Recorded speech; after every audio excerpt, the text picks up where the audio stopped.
Hi, my name is Blair Oblong, and today I have with me Gabby, Emma, and Megan behind the camera as my audience for my persuasive speech.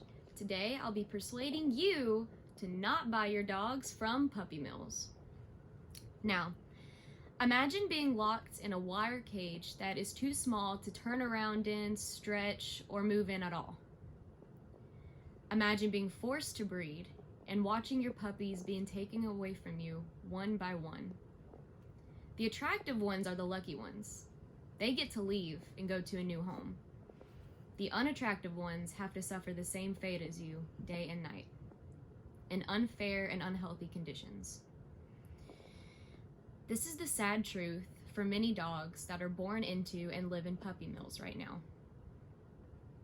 Now, you may have heard of puppy mills, or you know of someone, or you yourself own a dog that was produced from a puppy mill.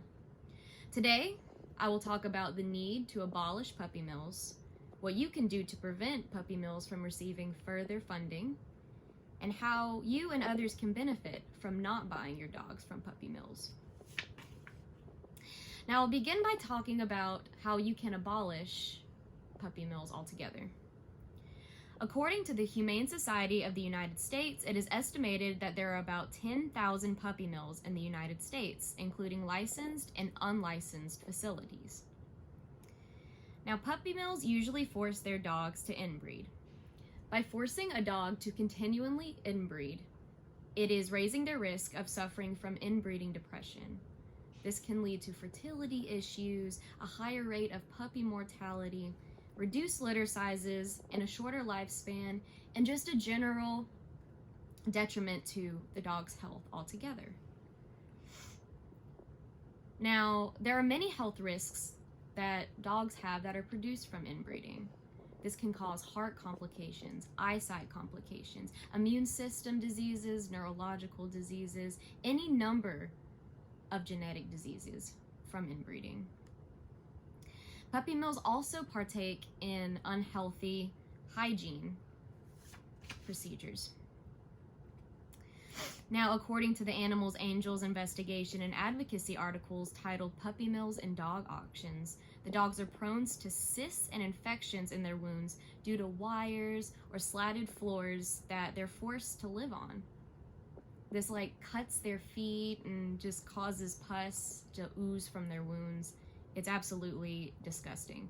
Since the cages are usually stacked one on top of the other, the really small wired cages, whenever dogs, produce fecal matter, the fecal matter from the top cages, they filter down into the bottom cages. Now you can imagine this causes even further health complications for the dogs. So now I will discuss how you can prevent puppy mills from receiving further funding. It is estimated that 2.02 million puppies are sold annually from puppy mills. This comes from the Puppy Mills Facts and Figures article that the Humane Society of the United States wrote. Now, to prevent this, you can adopt your dog from an animal shelter. According to the ASPCA article titled Pet Statistics, approximately 1.5 million animals are euthanized every year. This includes 670,000 dogs and 860,000 cats. Those are so many animals that are needlessly euthanized every year when they're very cheap from the shelter. I think they're about $50 to adopt from your local shelter. Adopting a dog from an animal shelter is a selfless act that can not only change your life, but the dog's life as well. If you ultimately decide on purchasing a purebred dog, you can buy the purebred dog locally. I myself and my family in 2012 bought our dog from a local breeder. We saw an ad on Facebook. We contacted the breeder. We went to her house and we saw the living conditions that the mom and the puppies were living in. We made sure that she was ethical, that she took care of her dogs, and they didn't suffer from any health risks. And this is actually Molly, the puppy that we got. She is the light of our lives. She's a very fun, energetic puppy that it has taken so long to potty train, but she's an absolute joy to have around. Now, this is also a precaution that you need to take when purchasing from a local breeder. You should always contact them, go to their house, see what living conditions the dogs are in, and make sure that they are an ethical breeder and that they prioritize the dog's health and safety over anything else. Now, you can also use your social media platform to educate your followers about the horrors of puppy mills. You can also talk to your friends and family from word of mouth how they can not buy dogs from puppy mills and go to an adoption agency or buy from a local breeder like me and my family did. Either way, the smallest message that you can send is making a difference. So as you can see, it is very important that you do not purchase your dog from a puppy mill.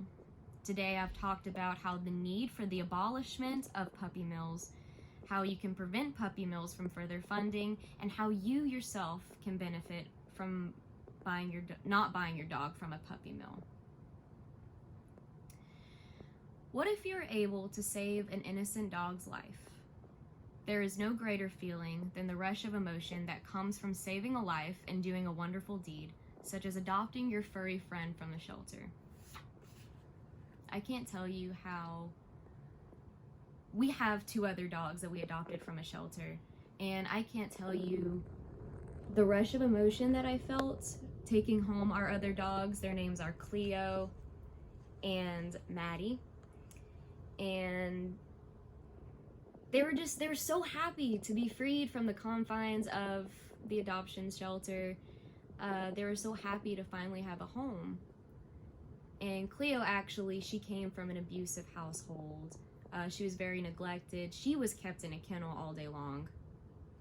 And it took a while for her to get used to our family, to warm up to us, but it was very worth it in the end. She's a very happy dog. She's healthy. She gets along with her sisters. She gets along with us. She sleeps with my dad every night. He's her favorite.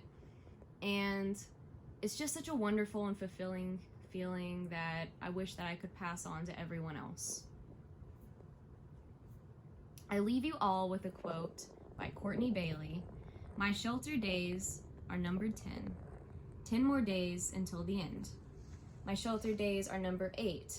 Please adopt me. Change my fate. My shelter days are numbered 6. Adopt a pet week. Still no one's pick. My shelter days are numbered 4. 4 more days and then no more. My shelter days are numbered 2. Someone will take me. I just don't know who. My shelter days are numbered none. I know I'm finished. Then you come. My shelter days are overdone because you, my master, took me home. This was such a moving quote to me. And as you can see, I'm kind of getting choked up reading it right now. You can change a dog's life. You can change your life. It is crucial that we stop funding these inhumane places such as puppy mills that only care about monetizing their dogs, and when they have no more use out of the mom or the dad, they euthanize them and kill them. And it's just very unethical. And by adopting your dog, you're taking them away from those critical living conditions and giving them a loving home. Thank you so much for listening to my speech, and I want to thank my audience again, Gabby, Emma, and Megan behind the camera. Thank you guys so much. It has been amazing talking to you guys throughout this year, and I'm so glad that I can talk about something that's so near and dear to my heart. Thanks for watching. It's been a great year, guys.